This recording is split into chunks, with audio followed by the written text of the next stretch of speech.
Hello kuya, kamusta? Mukhang masaya ka ngayon ah. Oo naman ate, jumakpot ako kasi sa loto eh. Wow, talaga totoo kuya. Kailan ka nanalo?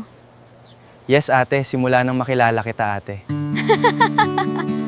Nyakloko mo ko kuya, akala ko naman nanalo ka talaga. Ano ka ba ate? Hindi mo ba alam na ang makilala ka ang pinakamaswerteng nangyari sa buhay ko? Anyway kuya, ano ba bibilin mo? Bago yan ate, ano muna tawag sa bagong CR? Galing kuya, segue ah. Ano kuya? Eh di ba nyo ate?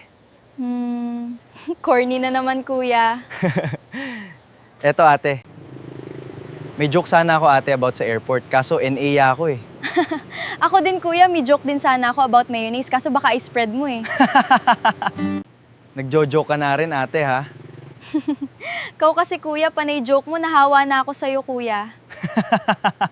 Anyway, eto ate, ano sabi ng sushi A sa sushi B? Ah, alam ko na yan kuya, wasabi? Mali ate. Hala, niloloko mo na naman ako kuya. Yan ang sagot dyan eh. Mali nga ate. Ano ate, sirit na? Sige kuya, sirit, ano sagot? Eh di mushi-mushi ate. Kainis ka kuya. Maiba pala ako ate. Nabalitaan mo na ba yung sa anak ni Aling Miding? Ah, oo nga kuya, na-ospital nga daw dahil sa bullying. Kawawa naman. Madalas daw kasi tinutokso aswang.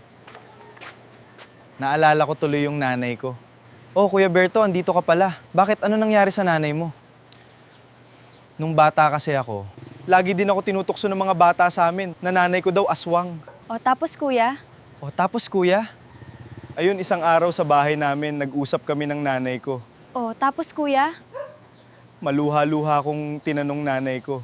Nay, ba't ba tinatawag ka nilang aswang? Totoo ba, Nay? Oh, tapos kuya? Di nagsalita si nanay. Tumulo lang luha niya.